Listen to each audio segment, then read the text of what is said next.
The city is going up in flames, but our guy is stuck in his own head, wondering how history is going to label him. Will he be remembered as the loyal knight who stayed by his emperor until the very end, or just an absolute idiot who chose the wrong side? And the funny part is, he doesn't like either outcome. This is Kane, a member of the Imperial Guard who served under an emperor that completely lost his mind and even made a contract with a demon, basically meaning our guy picked the worst possible leader. Cut to a man completely breaking down over Kane's body, yelling at him and calling him a fool. This is Hella Reston, the leader of the rebellion, and he's clearly not okay. He's crying, asking why Kane turned his blade at the last second, like, you could have just run away. Why didn't you? He grabs him, shaking him, shouting, open your eyes, damn it. But yeah, Kane's already gone. Nothing left. Completely lifeless. Now Kane finds himself walking through a strange afterlife that looks like a painting melted into reality. And he's like, so this is death? This is supposed to be freedom? Just wandering forever in something that looks like a screensaver? Kinda disappointing. Still, he admits it was nice that Hella cried for him. That part felt good. He figures he might as well accept this so-called freedom when suddenly a glowing blue orb flies straight at him and dives into his eye. Next thing he knows, he's opening his eyes again, and there's this old man who looks a lot like Hella, just way older and wrinkled, calling him Karen. The man asks the father if he wants to hold the baby, while everyone comments on how the child isn't even crying and how strong he seems. Meanwhile, Kane's mind is completely lagging, trying to understand what's going on. And then it clicks. This old man is Hella, just decades older. That's when baby Kane starts crying, because he realizes he's been reincarnated as his best friend's grandson. Hella thinks he somehow upset the baby, but nah, this is just a full-on existential breakdown happening in infant form. Fast forward, and now we're in a classroom where a professor is talking about the legendary knight Kane, who died 45 years ago alongside the emperor and is remembered as the ultimate symbol of loyalty. Sitting there listening is 10-year-old Karen, and he is absolutely not buying it. The professor suggests that Duke Hallow, Karen's grandfather, probably wanted to restore his friend's reputation since they were close. But Karen immediately shuts that idea down, saying he thinks his grandfather is holding on to resentment and deliberately turning his dead friend into a hero just to mess with his legacy. The professor just freezes, completely caught off guard. Karen explains that Hella can't accept that Kane probably wanted a quiet death instead of being turned into some legendary figure, but now he's being used as propaganda. Hearing this, the professor starts sweating because a 10-year-old just dropped a wildly controversial interpretation of history. He nervously says he's never considered that perspective before. Karen laughs it off, saying he was joking, but yeah, he's now living as Karen Reston, the third son of Count Pale, Hella's youngest child. And he's still annoyed that Hella turned him into a hero when that's the exact opposite of what he wanted. Speaking of his father, Pale is shown kneeling in prayer. He's incredibly kind but worried, since he never awakened magic and fears his son might inherit that limitation. Karen reassures him, placing a hand on his shoulder and calling him the best father ever, which makes Pale emotional as he hugs him and pinches his cheeks before asking what he wants to eat. Naturally, Karen says, meat. That night, Karen lies in bed thinking about the upcoming awakening ceremony. He remembers Hella explaining how not everyone awakens magic, and even if they do, it doesn't guarantee they'll become the family head. There's also a secret only the head knows. Back then, he asked if it was something like treasure or a magic book, pretending not to care but clearly curious. Hella said he'd tell him if he became head, but Karen replied he'd rather just live quietly somewhere far away. Except, he's already awakened. A blue aura quietly surrounds him as he thinks, "Don't worry, Dad. I've already got this handled." Turns out he awakened a long time ago and just never told anyone. The next day, the family heads to the capital, and Karen is super excited because it's his first time riding a train. His mother explains that the train system exists largely thanks to his father, praising him while smiling proudly.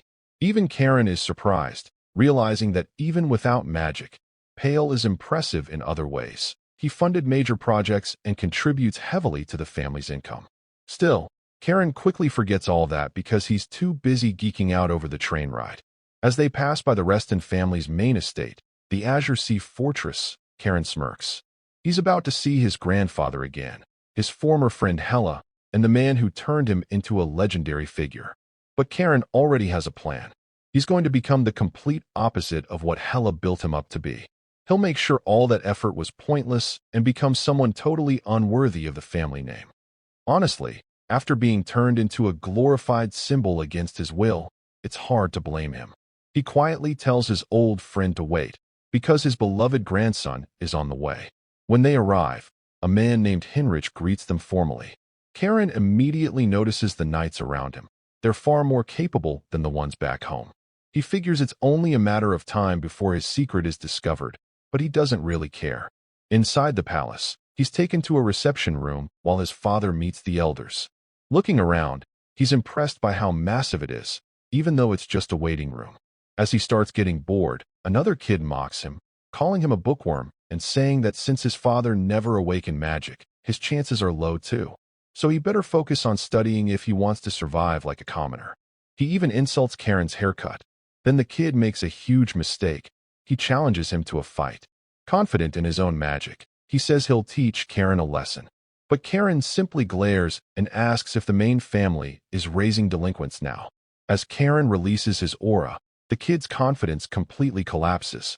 He stammers, asking when Karen awakens since no one mentioned it. Karen casually replies that even his own father doesn't know yet, and adds that there's no room for two troublemakers here. "I'll take that role," he says. "So step aside." And just like that, he decides it's time to beat him down. Cut to the elders' meeting, where they're discussing Karen's awakening. 3 captains have already confirmed it, and Raphael, the second son, is immediately suspicious, asking what Pale is planning. Pale, completely confused, responds that he didn't even know about it himself. Meanwhile, the eldest son, Tails, tells Raphael to relax with the conspiracy theories, pointing out that Pale never even awakened magic. That just makes Raphael scoff and call him pathetic, until suddenly, a man bursts into the room, urgently calling for Heinrich. Raphael storms off, following the butler. They arrive to find Leo completely wrecked, sprawled across a couch like he just got demolished in a brutal fight. Seeing his son in that state, Raphael completely loses it. He immediately grabs Karen by the collar, shouting about his behavior and demanding to know what he was thinking. Pale tries to step in, but Karen calmly explains that Leo insulted his father, and there was no way he was going to just stand there and take it. Raphael calls it nonsense, but before things escalate further, Pale grabs his shoulder and tells him to stop. Raphael snaps back, blaming Pale's parenting for Karen's actions, only for Heinrich to suddenly announce that the Duke himself will be making the decision. That instantly silences everyone. They all head toward Hella's study, with Raphael still fuming the entire way. Once inside, Hella asks why Karen caused such a scene the moment he arrived. Pale starts to explain, but Hella cuts him off, saying he wants to hear directly from Karen. However, he also adds that Pale raised him well, and there must be a reason behind his actions. Karen is a bit surprised at that, thinking that this kind of fairness doesn't really suit Hella. Still, he answers honestly, saying that Leo insulted his father. Raphael immediately calls him a liar, but Hella slams his desk and orders him to be quiet, demanding respect. Raphael backs down instantly, apologizing. Hella then says they'll bring Leo in to confirm the story, before turning back to Karen and mentioning there's something else he wants to ask. Without hesitation, Karen brings it up himself. "If you're asking about my magic," he says casually, "I awakened it 3 years ago." The entire room goes completely silent. Hella stares at him, clearly shocked, and asks why he would hide something like that, especially from his own father. Karen simply explains that at first, he didn't even realize what it was. He only figured it out later after reading about it in a book. And once he understood, he decided it would be more interesting to keep it hidden. Hella asks him why. Karen answers with a completely straight face, because it was fun. He even adds that it was especially entertaining since none of the knights in his territory noticed either, meaning he's basically been fooling everyone for 3 years straight. At that moment, the butler brings in Leo, who's practically wrapped up like a mummy. Hella asks him directly if he really insulted his uncle. Leo hesitates, clearly scared, but before he can answer, Karen suddenly puts on an act, saying that even if Leo mocked his father, he still shouldn't have responded with violence and admits he did wrong. That completely throws Leo off. As he remembers the overwhelming pressure from Karen's aura, he panics and quickly admits that everything Karen said is true.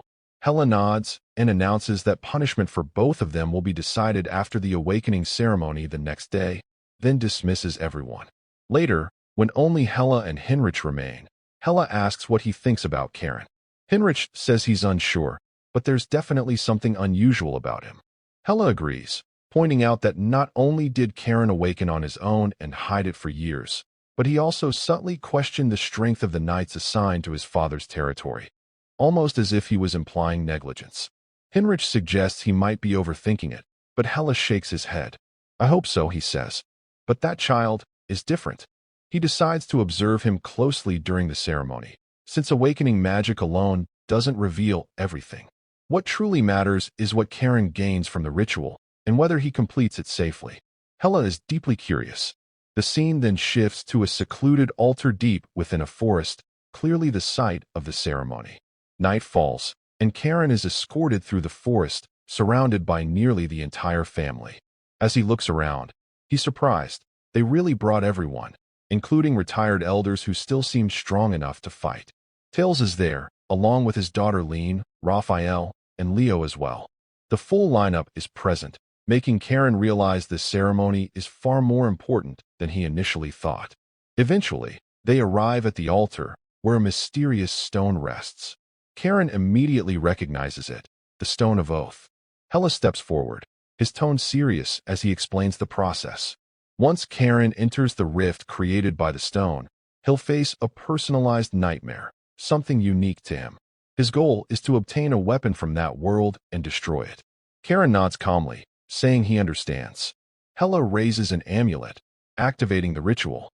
The moment it connects with the stone, reality itself begins to distort. Space twists, and the air grows heavy with pressure, forcing everyone to brace themselves. Hela asks Karen if he's afraid, while Pale watches anxiously. But Karen just shrugs it off, saying he'll be back soon. After all, destroying things has always been his specialty. As he steps toward the rift, Hela calls out one last piece of advice, telling him to overcome his fear. Karen walks through the portal, and the moment he does, he finds himself back in his old body, as Cain, on the day of the revolution. Out of all the possibilities, it had to be this. Karen immediately clicks his tongue in annoyance, realizing the trial is forcing him to relive the worst moment of his life. It's dragging up the guilt he's been carrying, throwing the memories of his fallen comrades right in front of him. As he moves toward the throne room, a strange voice echoes around him, calling him a child of his bloodline and referencing an ancient pact tied to his ancestors. Karen frowns, wondering if it's some kind of demon. But the voice responds cryptically, saying his bloodline is too pure for something like that, and tells him to move forward. Pushing open the doors, he finally sees it. The throne. The very thing the Emperor was so obsessed with that he made a deal with a demon for it. Karen stands there, realizing that everything, every death, every sacrifice, traces back to what sits before him. And as he steps closer, it feels like he's walking over the bodies of his fallen comrades just to reach it.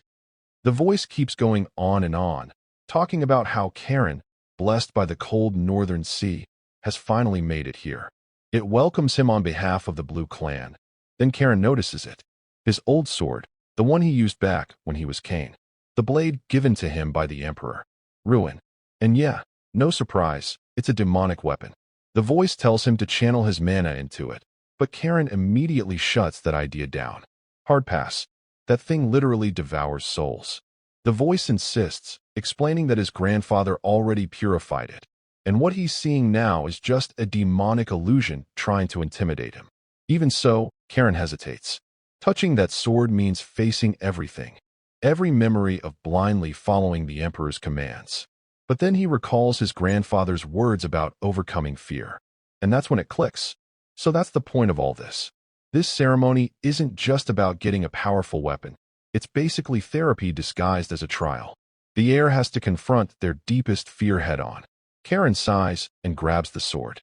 Fine. If that's what this is, let's just get it over with. The moment he pours mana into it, everything shifts, and suddenly he's dropped into the depths of the ocean, floating in the darkness. He looks around. What is this? the Azure Sea. As he watches, the blade begins to change. The sinister, demonic appearance fades away, revealing something far more refined, pure. Karen realizes this isn't just any weapon. It's the original blade of his ancestor, Rael. His grandfather wields a progenitor sword too, but this one is different, so powerful and so far removed from the family's current style that it was erased from history altogether. Then the sword goes wild. A massive surge of energy floods into Karen's body, nearly overwhelming him. He struggles to stay conscious, asking what the hell is happening. The voice calmly tells him to endure it, that the sword is imprinting its mana into him. Karen grits his teeth, thinking this is the most intense power-up he's ever experienced. Finally, he asks what the sword is actually called. The voice answers in a dramatic tone, explaining that this blade was created to kill demons and consume their power. It was so feared that demons themselves erased its existence from memory. Forged from the deep, pure waters of the Northern Sea. Its true name is Guillotine, the executioner's blade. Karen stares at it in silence. The voice continues, saying the weapon suits him perfectly, dark and deep, just like the ocean. Curious, Karen asks who, or what, the voice is, guessing it might be the blue dragon that protects their bloodline. But the voice refuses, saying he's not yet worthy to know its name. If he ever becomes strong enough to rule the seas, he can find it in the north. That leaves Karen slightly annoyed, but he's got more important concerns, like how to get out of here. The voice tells him he already knows the answer. Karen smirks, realizing what he has to do. Destroy the throne. He channels his mana into Guillotine and swings with everything he has. Back outside, the atmosphere is tense. Hela notices Pale looking nervous and tells him to relax. Pale apologizes, saying it's hard watching his son go through something he never experienced himself. Hela gives him a bit of advice about staying composed, and Pale manages a small smile. But then the Stone of Oath starts glowing again. Except this time something's wrong. Instead of stabilizing, it begins to crack. Hela's expression changes instantly as space itself starts warping again. The forest pulses with energy, and the altar begins to collapse. What is happening? He shouts. And then, through the chaos, Karen casually steps out, holding his new sword like nothing unusual just happened. Everyone stares. Karen looks around, trying to find the Stone of Oath, but it's gone. Because apparently, he didn't just pass the trial. He broke it. Now everyone is completely stunned, trying to process what just happened. Pale, on the verge of panic, starts yelling at him, asking what he did and why the stone is destroyed. Karen is just as confused, honestly having no idea what he just caused. Meanwhile, Hela is staring at the sword. His face goes pale as he whispers its name. Guillotine. Almost no one knows about that weapon. It was practically erased from history, like it never existed. Only the family head and a few elders know about it through oral tradition. He looks at Karen and asks if he's afraid of it, but then pauses, sensing something, muttering about an approaching covenant. Karen glances down at the blade and shrugs. Nope, I'm fine. Hela nods. Good. He then explains that long ago, their ancestors made a pact with a blue dragon to destroy all demons, but they failed. The Stone of Oath was left behind as proof of that attempt, passing the responsibility to future generations. And now, it seems Karen has inherited that burden. Hela raises his hand and formally declares Karen, son of Pale, a recognized member of the fortress, chosen by Guillotine and qualified to learn the Spirit Sea technique. Which sounds great, until you realize it basically means he's been drafted into an ancient war. Raphael, still bitter about his son getting wrecked, grumbles that he can't believe a kid like Karen is receiving this honor. Meanwhile, Tails is more curious about the sword itself. Pale comforts Karen, admitting he thought he knew every weapon in their family, but this one is completely unfamiliar and honestly unsettling. Still, he supports his son. Hela announces the ceremony is over. Time to head back. As they leave, Raphael starts arguing with Tails, asking if he's really just going to accept this. Tails calmly says they need to talk later, pointing out that even someone as ambitious as Raphael should understand how serious this situation is. When asked if he knew about the sword, Tails says no, it's his first time seeing it. Raphael is left completely shaken, questioning why Pale's son of all people was chosen. Pale tries to calm things down, saying this isn't the time for internal conflict. The next day, at the train station, Pale worries about leaving Karen behind at the fortress. Hinrich reassures him there's no safer place. Pale agrees, externally yes, but he's more concerned about threats within the family. Hinrich then reveals that Karen's instructor for the Spirit Sea technique will be Lady Sabina. Pale immediately relaxes, saying he hasn't seen his aunt in years. But if it's her, everything will be fine. Karen recognizes the name too. Hela's sister, once known as the White Wolf. Pale warns him not to be disrespectful, since she used to spoil him. Karen agrees. Hinrich adds that Pale will have a residence in the fortress so he can visit anytime, which makes Pale emotional as he thanks his father. After saying goodbye, Pale boards the train. Karen heads into the fortress with Hinrich, who warns him of one very important thing. Sabina hates being called grandmother. Karen thanks him, though internally he's confused about what's wrong with calling someone that. Inside, Hinrich explains that only direct descendants can enter the training chamber. Sabina is already inside, and so is Leo.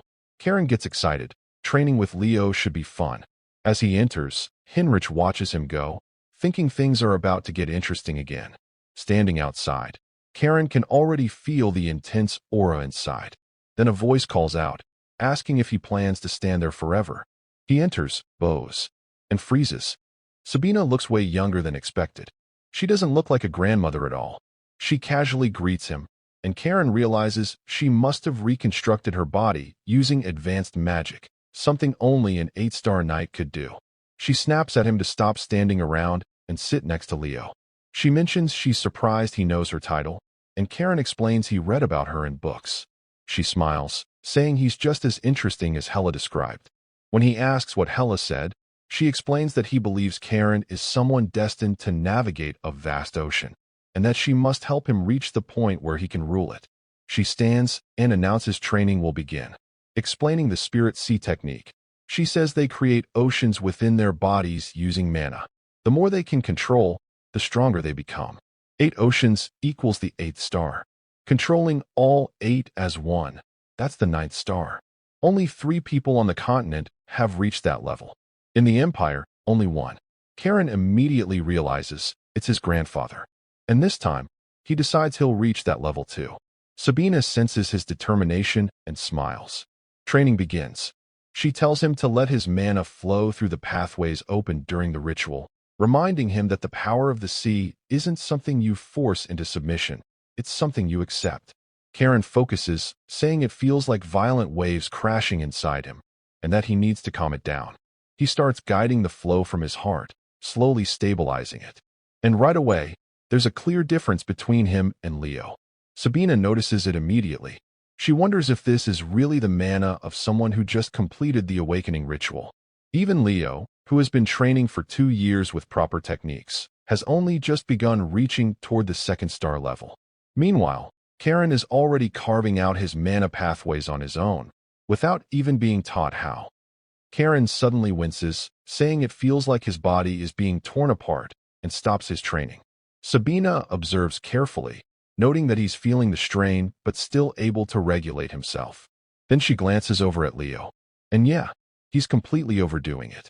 She immediately scolds him, reminding him not to force his mana flow. Leo apologizes, and she realizes she got too focused on Karen, forgetting that despite awakening their power, they're still just kids.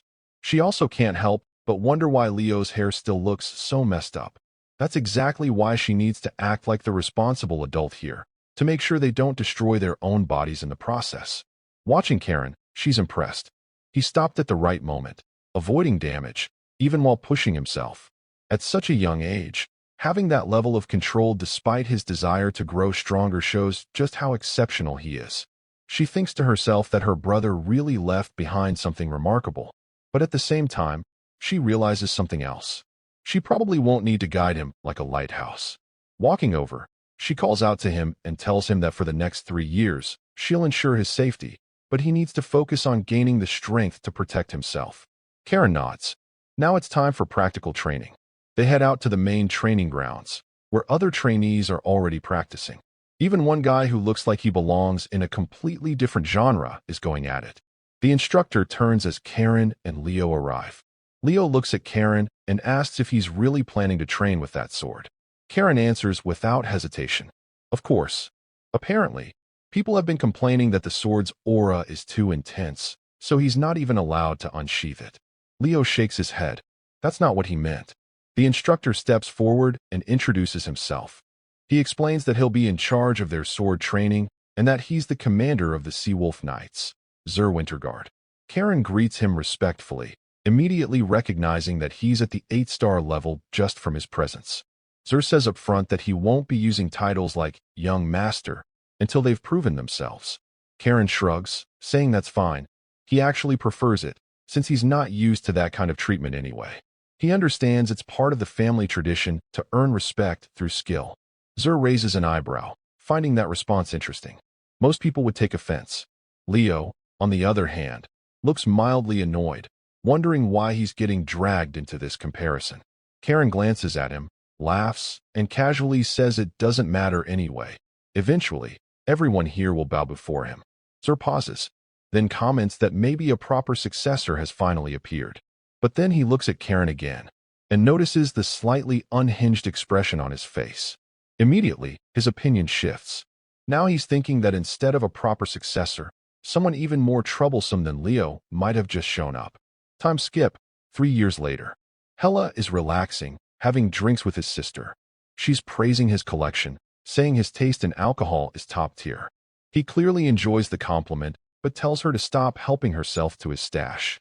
Sabina brushes it off, saying it's the least he can do after she spent 3 years training those two. Hearing that, Hela gets a bit nostalgic and asks what she thinks about the boy after all this time. Sabina doesn't hesitate. She calls Karen a monster. Hela immediately reacts, asking what she means by that. But she doubles down, saying that calling him a genius would actually be underselling it. Hela turns to Zur, asking him to back him up. But Zur just shakes his head and goes, no, she's absolutely right. After observing Karen for the past 3 years, he says he agrees with everything Sabina just said. He starts breaking it down one by one. His physical capabilities, his raw talent, his mindset, the way he approaches training. Everything about him is abnormal. Then he drops the real bomb. Karen has already surpassed Hugo, the eldest grand heir, the one everyone believed to be the greatest prodigy in the entire family. Hela's brain practically freezes. Wait, you're saying he's on Hugo's level? The same Hugo who's considered the top talent in the entire empire. Zur nods calmly. That's exactly what I'm saying. Now Sabina's expression turns serious. She says this isn't just impressive, it's dangerous. If they don't handle things carefully, Karen's existence could cause serious problems within the family. Hela looks confused, so she explains. They need to think about what happens when news of Karen's talent spreads. Once his uncles realize their own sons are being overshadowed by their nephew, things won't stay peaceful. Hela tries to defend them, asking if she really thinks his sons would see their own nephew as a threat. Sabina doesn't even hesitate. Right now, maybe things are stable. But once Karen's abilities become widely known across the empire, tensions are guaranteed to rise. Hela slowly realizes she's right. Then Sabina's tone softens, and she asks if this might be the beginning of the end for their family. The Stone of Oath is gone, and on top of that, magical beasts are starting to pour in from beyond the Northern Sea. Looking at everything together, it doesn't look good. But Hela tells her not to worry. The one who destroyed the stone is destined to create a new one, just like their founding ancestor once did. Sabina pauses. Wait, that's the first time I've heard that. Is that some kind of hidden prophecy only the family head knows? Hela confirms it. The time of the covenant is approaching. Sabina sighs, realizing that their youngest is about to carry an unimaginable burden. She asks when he plans to tell Karen. Hela simply says he'll tell him when the time is right. Scene shift. Pale is reading a letter from Karen.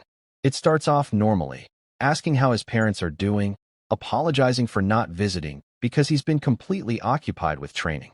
He reminds his father to stay warm since winter is coming, knowing he gets cold easily. Then, very casually, he mentions that he's already mastered 4-star sea control and the 4th form of their swordsmanship. He adds that he's getting along well with the family and even looking after Leo. And then comes the real reason for the letter. He's out of money and needs more allowance. Back with Pale, He's laughing as he asks Hinrich if he remembers how anxious he was 3 years ago when he first left Karen at the fortress. Now the kid is thriving. Hinrich comments that the fortress hasn't been quiet since Karen arrived. Pale sighs, saying he keeps telling him not to stand out so much.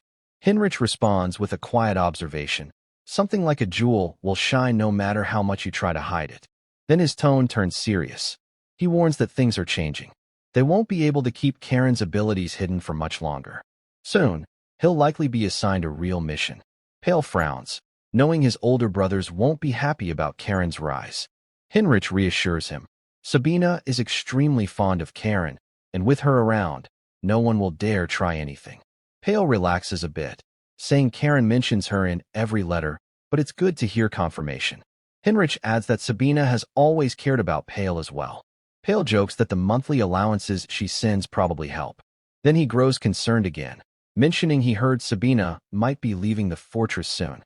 Hinrich tells him not to worry. Karen has built strong relationships with the knights. They've even given him a nickname. Pale laughs, saying he's heard it. The young mad dog of the Azure Sea Fortress. Cut to a training match. Karen completely shatters another knight's sword mid-fight. The knight, Hans, calls it quits, asking how he managed to deflect his attack and take the hit at the same time. Karen bluntly tells him he's weak, that a grown man shouldn't be this easy to overpower, and that his muscles are just for show. Hans is stunned. No one has ever told him that before. But Karen doesn't sugarcoat anything. Hans admits that fighting Karen without using magic is becoming impossible, and it wasn't even this bad last year. He mentions that Karen might be assigned to a mission soon, possibly in the Western Granary region where magical beasts have been appearing more frequently.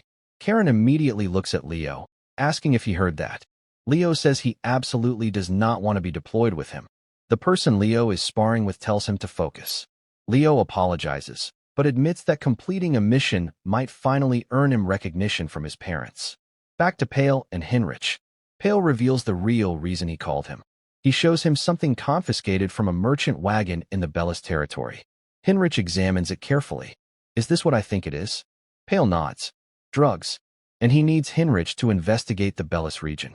Scene shift. A man steps off a train, asking if this is the Azure Sea Fortress. Cut to Karen, currently stealing alcohol from Zer's stash without a single ounce of guilt. Just because he's in a kid's body doesn't mean he forgot what good liquor tastes like. And honestly, stealing from Zer never gets old. Then he notices two unfamiliar figures. One of them is asking a butler if it's true the Duke is away. The butler confirms he's in the capital, leaving the knight commander in charge. Karen calls out to them, startling the butler. He asks what brings them here so late. The man introduces himself as Baron Rohan of House Bellis, saying he has an urgent request. He starts going through a formal introduction, mentioning Karen's background, but Karen cuts him off and tells him to get to the point. The butler suggests reporting this to Zer, but Karen says if Rohan came in person, it must be serious. The butler leaves to inform Zer. Rohan is impressed by Karen's composure, but also very confused about why this kid is holding a bottle of alcohol. Karen quickly analyzes the situation. Bandits in the eastern mountains, drugs spreading, civilians being kidnapped and sold. Rohan confirms everything. He explains their territory is weak, with no real military left. His father led a desperate attack and got crushed, leaving him bedridden. He blames himself for everything. Karen sets the bottle down, saying people like that deserve to be wiped out, but something doesn't add up. Regular bandits shouldn't be able to defeat an army. Rohan says they suspect deserters from the Southern War might be involved. Karen thinks it through, makes sense, then casually offers him a drink. Right on cue, Zer walks in and catches him. He snatches the drink away, telling him alcohol isn't for kids. Karen complains. Zer apologizes to Rohan and assures him they'll handle the situation. Karen immediately says he wants to join. Zer shuts it down instantly. The situation is too dangerous. Karen argues that being overprotected won't help him grow. Zer refuses. Karen smirks. I'll make you an offer you can't refuse. Cut. Sabina appears. Zer realizes immediately he's been outplayed. Karen brought Sabina into this. With her involvement, Zer has no choice but to allow it. Rohan is shocked seeing a legendary figure like her. Still, he worries about bringing two kids. Sabina casually drops that she won't interfere unless their lives are in real danger. That terrifies both Leo and Rohan. Zur sighs but accepts it. The train is ready. Sabina encourages Leo, telling him this is his chance to prove himself. Leo gathers his courage. Karen mocks him a bit, and they board. Hours into the journey, Sabina explains she can't reveal herself publicly. If her presence is known, the enemy will scatter. Rohan still feels uneasy relying on two kids. Meanwhile, Leo reflects on everything: his inferiority, his rivalry, his frustration. But ultimately, he accepts it. Karen isn't his rival. He's his goal. Sabina snaps him out of it, reminding him how far he's come. She tells him to trust his training. He calls her master. She smiles. They're close to arrival. She pats his head and leaves early to avoid being seen, jumping off the moving train. Rohan watches in disbelief. And just like that, their first real mission begins. She completely ignores whatever Rohan was saying and casually tells him she'll be watching over the two of them anyway, so there's nothing for him to stress about. She even adds that if anything does happen, neither he nor his family will be held responsible. And then, without another word, she jumps straight off the moving train. Karen watches her go and lets out a laugh, saying she's just as bold as ever. Scene shift. An older man is coughing heavily. This is Rohan's father. He apologizes, saying his condition isn't great and hopes they'll forgive him for not properly welcoming the young members of the Reston family. Karen, already seated, waves it off casually, telling him not to worry about it and asking how his injuries are. The Baron explains that he's past the worst of it now and appreciates their concern. He adds that Karen might not remember, but they actually met about 10 years ago when he visited with his father. He comments on how well Karen has grown since then. Karen tells him to just speak normally, saying he's not very good with formal etiquette and it makes him uncomfortable. Rohan suggests at least addressing him as young lord, but Karen insists that being spoken to casually is easier for him. The Baron nods, then remarks that if Karen is already being sent on a mission at his age, he must have reached the 4th star level. Karen casually mentions that his cousin Leo is at 3 stars. Leo, standing there, can't help but wonder why he keeps getting dragged into this. Karen is a bit surprised that the Baron knows about their levels despite not being a warrior. The Baron explains that even if he isn't one himself, the fact that Karen was dispatched here means he's held in very high regard. Because of that, he hesitated to assign such a dangerous task to someone so young and promising. Karen nods, saying he understands the concern.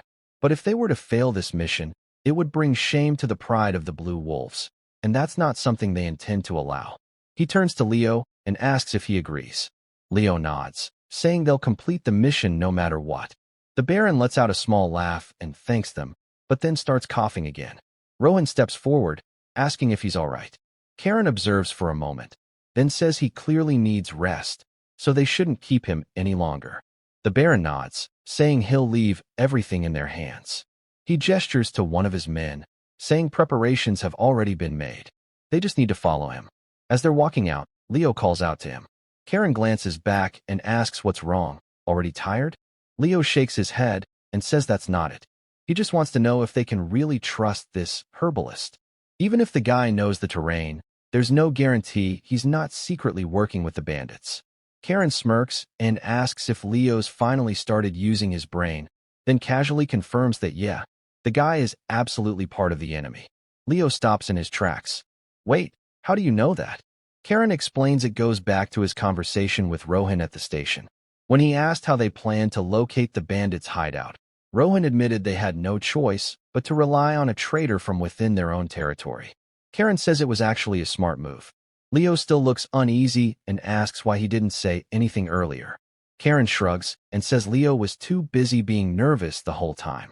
Leo thinks to himself that trusting a traitor on purpose is insane, but also realizes that Karen is way more calculating than he looks.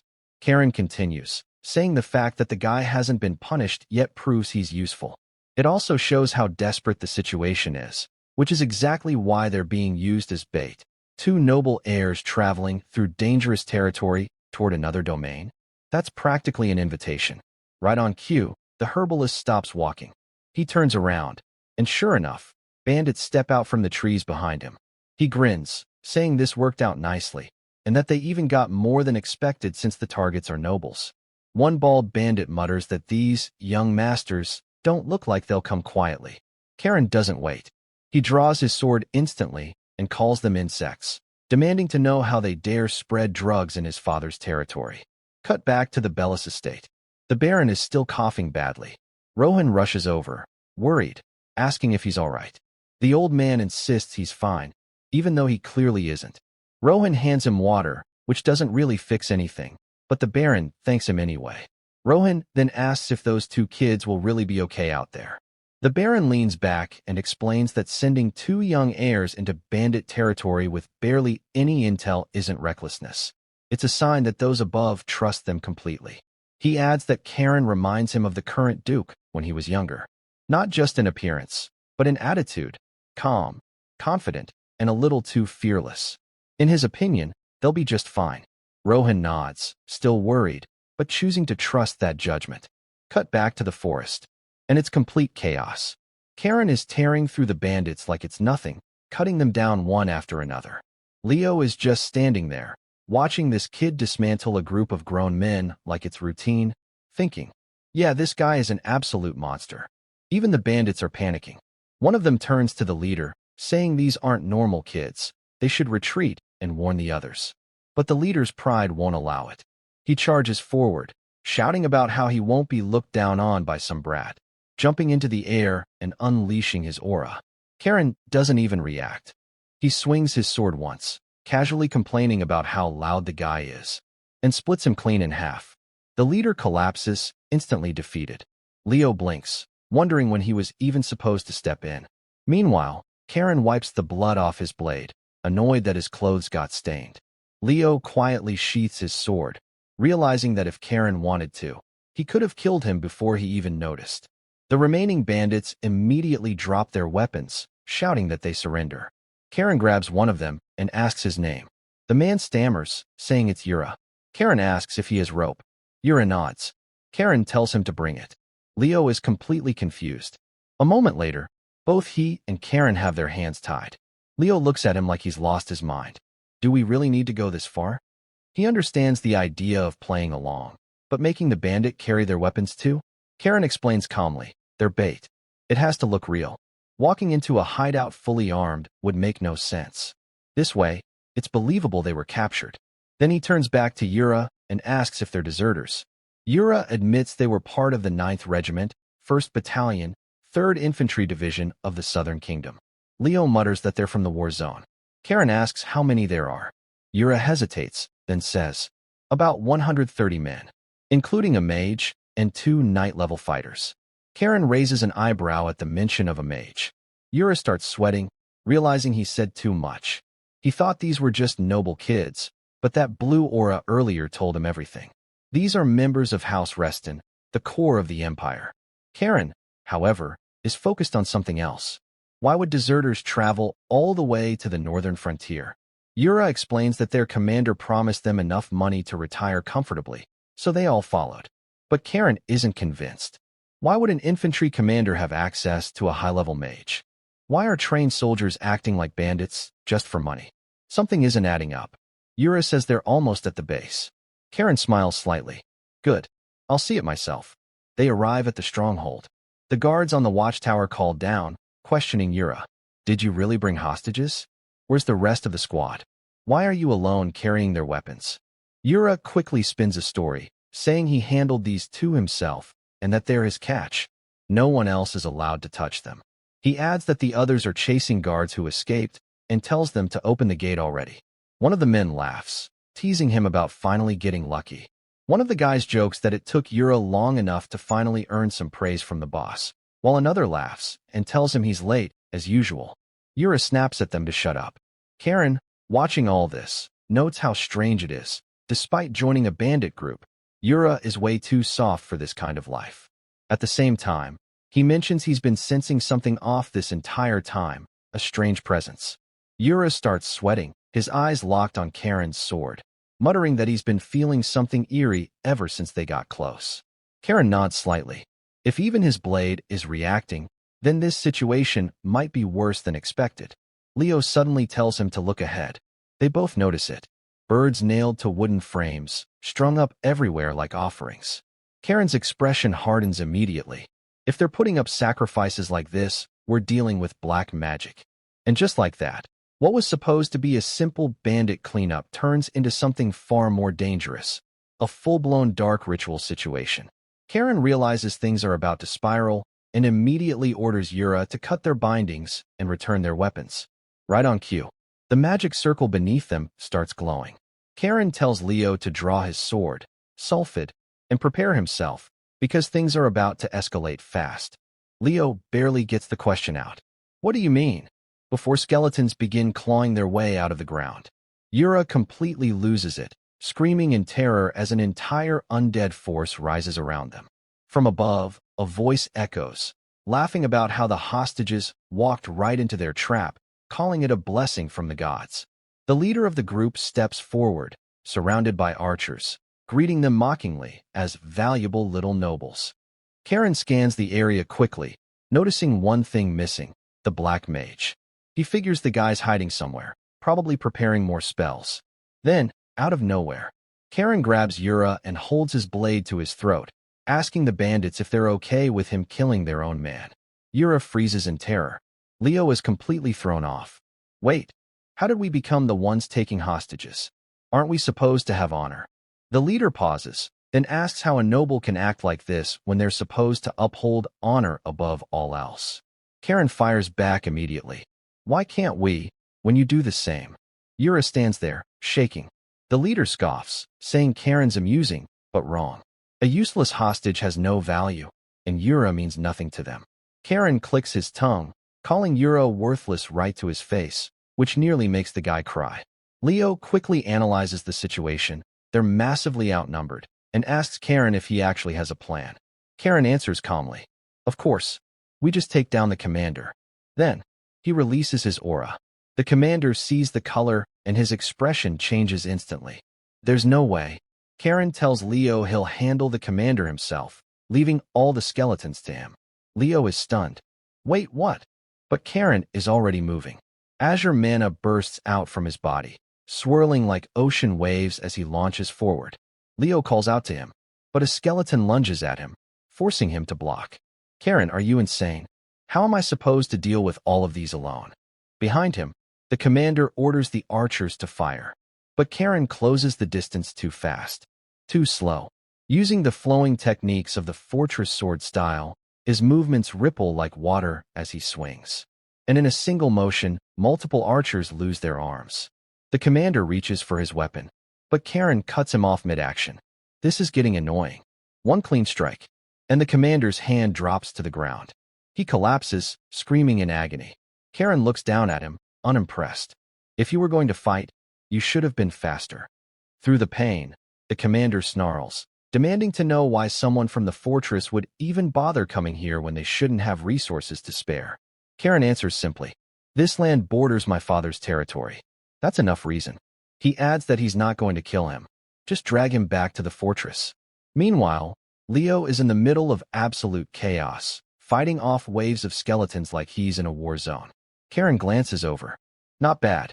Even though Leo is clearly struggling to keep up, the archers still have their bows raised, but no one dares shoot after witnessing what just happened. Karen tells Leo that while his current technique works for the Sea Wave style, he should rely more on raw power instead of finesse against enemies like this. The commander, still in pain, asks if Karen really believes he's leaving alive. Karen asks his name. Michael Knox. Karen nods slightly. "I'm not killing you," then immediately stabs him in the knee. Michael screams again. Karen laughs lightly, telling him to order his men to drop their weapons. Michael shouts the command, and the archers obey, dropping everything. Karen smiles. Good. I like obedient people. Michael, humiliated, mutters that once their reinforcements arrive, even someone from House Reston won't be able to handle it.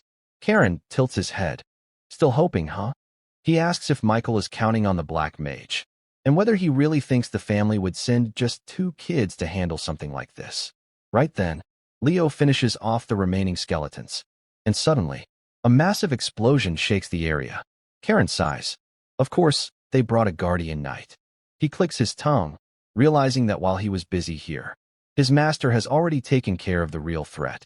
Cut to Sabina walking in, calm, unbothered, holding the severed head of the black mage. And she looks furious. Leo calls out to her. She immediately starts scolding both of them, saying they overlooked the most important evidence and may have compromised the mission because of it. Karen casually kicks Michael off the platform, sending him tumbling down, then asks if she at least liked his approach. Sabina crosses her arms, charging straight into the enemy base. That's exactly the kind of reckless move her brother would make. She admits it fits their family style, and gives him credit for that. Then, without hesitation, she flings the black mage's severed head toward them. Michael stares down in sheer horror at what used to be his companion. She questions why Khan even resorted to taking hostages in the first place. He explains that they wanted to attack from an unexpected angle. No one would suspect nobles of pulling something like that. She admits he has a point, saying she's never encountered a noble like him before. He's completely unhinged. Karam takes it as praise, thanking her. Meanwhile, Michael just sits there, bleeding out, eyes locked on his friend's head, silently questioning whether these people are truly nobles at all. She then says they should return to Lord Bella's castle since she has several things she wants to ask Karen. He agrees. Michael glances one last time at the corpse and thinks to himself, these people are completely insane.